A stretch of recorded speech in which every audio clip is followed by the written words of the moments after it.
Depuis l'arrivée de Luis Enrique au Paris Saint-Germain, l'identité de jeu du club a profondément changé, pour devenir l'une des formations les plus structurées, dominantes et cohérentes d'Europe dans le football moderne.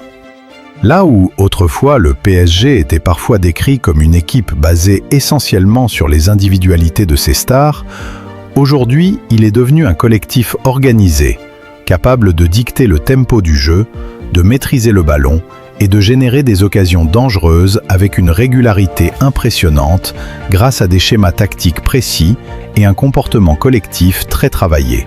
Sur le plan statistique, ce changement est spectaculaire.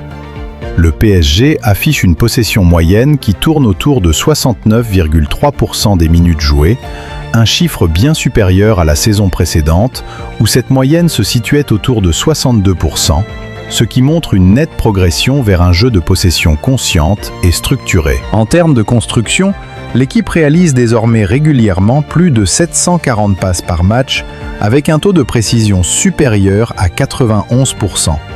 Ce qui signifie qu'elle ne se contente pas de garder le ballon, mais qu'elle l'utilise efficacement pour progresser vers la zone offensive de l'adversaire et créer des situations à fort potentiel de but. Cette maîtrise collective se voit aussi dans des records historiques.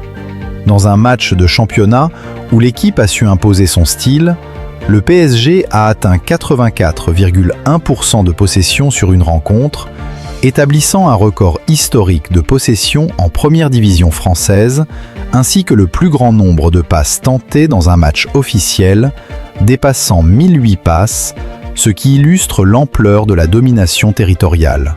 Ces chiffres ne se limitent pas à un seul match isolé, mais s'inscrivent dans une tendance globale de performance élevée sur l'ensemble des compétitions. Dans le dernier tiers du terrain, zone décisive pour marquer, le PSG réussit en moyenne près de 184 à 189 passes par match, ce qui le place parmi les équipes européennes les plus efficaces pour créer des séquences dangereuses dans des zones proches du but adverse. Ce volume de combinaison montre que le collectif ne se contente pas de faire circuler le ballon de manière stérile, mais qu'il le fait avec un objectif clair: faire progresser le jeu vers l'avant, casser les lignes et générer des occasions concrètes. Tactiquement, Luis Enrique a transformé le bloc parisien en une machine de pressing haut et de récupération rapide du ballon dès qu'il est perdu. En moyenne, près de 85,1% des pressions du PSG se font dans des zones très avancées du terrain, et plus de 56,8% des touches de balle adverses sont sous pression immédiate, ce qui met un stress permanent sur les formations adverses et limite leur possibilité de construire proprement. Cette intensité de pressing est un marqueur clair d'un collectif qui ne se contente pas de défendre en bloc bas, mais qui cherche à reprendre possession le plus vite possible, souvent dans des zones dangereuses pour l'adversaire. Les statistiques offensives de l'équipe sont aussi très remarquables. Le PSG génère en moyenne 17 à 20 tirs par match, dont plusieurs frappes cadrées qui maintiennent une pression constante sur les gardiens adverses. La combinaison entre possession, pressing et création offensive rend le jeu parisien difficile à contrer, même pour des équipes tactiquement bien organisées. Dans des compétitions comme la Ligue des Champions, ces statistiques élevées en possession et en tir se traduisent souvent par des performances dominantes, notamment quand l'équipe peut imposer son rythme et neutraliser des adversaires théoriquement plus forts dans d'autres domaines. Cette transformation du collectif impacte aussi les joueurs individuellement.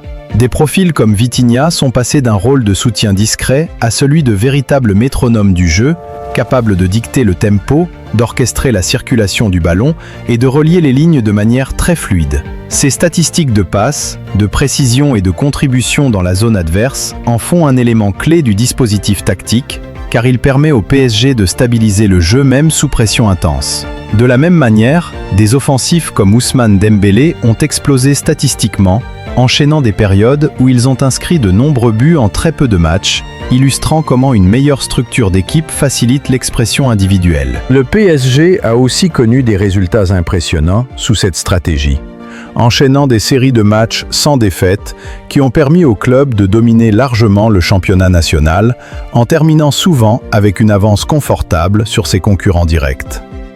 Cette régularité dans les résultats est la traduction concrète d'une équipe qui a trouvé un équilibre entre possession, création et efficacité tactique.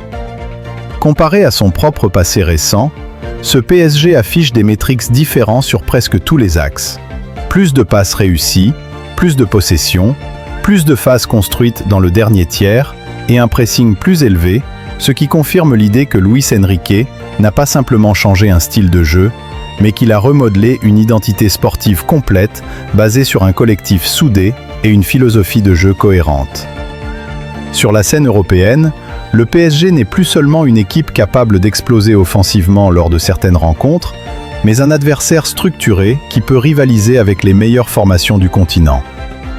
En Ligue des Champions, cela se voit dans des performances où l'équipe combine possession, pression et tir avec une efficacité qui rivalise avec les grands noms du football européen, ce qui renforce les chances du PSG d'aller loin dans cette compétition prestigieuse. En termes de probabilité de succès cette saison, ces chiffres collectifs et individuellement solides donnent au PSG un profil très compétitif. Les indicateurs montrent que l'équipe est statistiquement bien placée pour conserver son titre national, mais aussi pour être un candidat sérieux en Ligue des Champions, tant sa domination territoriale et sa capacité à générer des occasions de but sont élevées. Bien sûr, la compétition européenne reste extrêmement relevée et dépend de nombreux facteurs tactiques, émotionnels et physiques. Mais le travail collectif mis en place offre une base solide pour envisager des succès majeurs. Ce renouveau ne se résume pas à une simple amélioration ponctuelle, mais à une transformation profonde du jeu du Paris Saint-Germain, qui s'appuie désormais sur un collectif bien huilé, une organisation tactique claire et une capacité à dominer ses adversaires à travers le contrôle du ballon, le pressing et la création d'occasions dangereuses dans toutes les compétitions disputées. Alors dis-moi en commentaire, penses-tu que ce PSG transformé est maintenant l'une des équipes les plus complètes d'Europe cette saison, capable de remporter tous les titres majeurs, ou vois-tu encore des failles dans ce collectif ?